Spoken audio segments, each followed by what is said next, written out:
The five whys technique was pioneered by Sakachi Toyoda, a Japanese inventor, industrialist, and the founder of Toyota Industries. This method became a fundamental part of the Toyota production system (TPS), which was developed to improve manufacturing efficiency and product quality. Clearly defining and describing the issue is the first crucial step in the five whys technique. As you know, we have discussed in the previous health and safety training session what is five why technique, where it is used, how it works, and what is a short introduction of five whys. Let us start today the steps how to implement solutions, or in other words, how we can mitigate or eliminate the root causes. But before going in depth, I would like to memorize you that you are on the platform of Safety First Life. If you are visiting for the first time, kindly subscribe the channel and press the bell icon for all future notifications. And if you find the video informative, then like, comment and share it with your friends and colleagues. The first step is design targeted solutions. Create detailed plans for corrective actions that directly address the root cause. This may involve changes to processes, procedures, equipment, training programs, or policies. For example, if the root cause is identified as a lack of maintenance schedule, the solution could involve developing a comprehensive maintenance plan, training maintenance staff, and implementing a tracking system to ensure compliance. The first and important step is design targeted solutions. Second step is to assign responsibilities.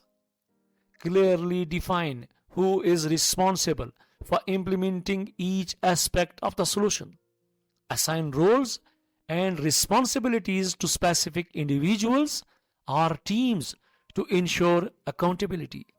This helps in tracking progress and ensuring that all tasks are completed as planned. Step number 3. Develop an implementation timeline. Very important point. Create a timeline for the implementation of the solutions, setting realistic deadlines for each step. This timeline should include milestones and checkpoints to monitor progress. A well-structured timeline ensures that the implementation process stays on track and that solutions are deployed efficiently. Step number 4. To implement solutions, communicate the plan. Ensure that all stakeholders are informed about the implementation plan, the reasons behind the chosen solutions, and their roles in the process. Effective communication fosters buy-in and cooperation from all involved parties, which is essential for successful implementation. Step number 5. Execute the solutions. Dear health and safety practitioners, begin the implementation process according to the planned timeline. Ensure that all necessary resources such as tools, materials and personnel are available. Follow the established procedures and guidelines to execute the solutions effectively. Step number 6. Monitor and evaluate. After implementing the solutions, continuously monitor the effectiveness.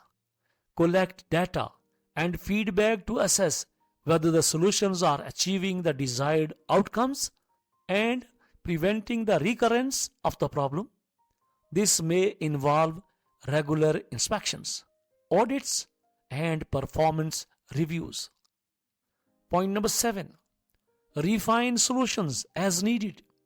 If monitoring reveals that the solutions are not fully effective, be prepared to make adjustments. Continuous improvement is the key to ensuring that the root cause is thoroughly addressed. This might involve refining procedures, providing additional training, or making further changes to equipment or processes. Step number 8. Document and share learnings. Document the entire process from identifying the root cause to implementing and monitoring solutions. This documentation serves as a valuable resource for future reference and training. Share the learnings with the organization to promote a culture of continuous improvement and prevent similar issues from occurring elsewhere. Point number 9, that is about ensuring long-term effectiveness. Dear health and safety practitioners, you need to make sure your solutions are for long time, not for short time, because you are utilizing time, you are putting your best efforts, and you are also utilizing the resources.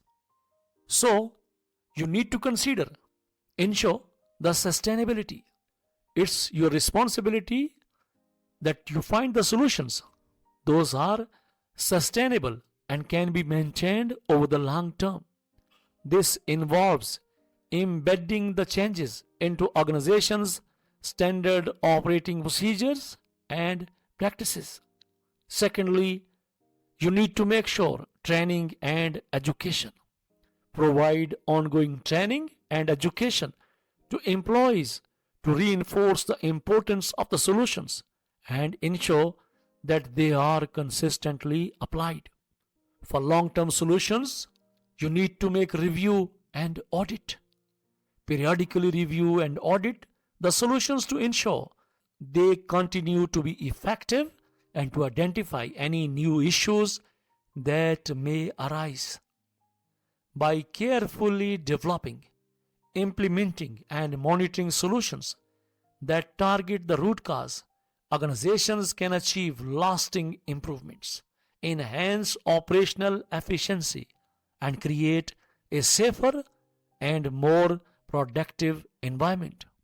Dear health and safety practitioners, in the upcoming training session, I'll highlight how you can make an investigation. I'll make an easy, simple, and workable scenario that should be relevant from your work site. And practically, we will make an analysis how to investigate an incident or accident as a health and safety practitioner. For now, that's all. If you have any question, please ask in the comment section. Thanks for watching, and don't forget to like, comment, and share the video.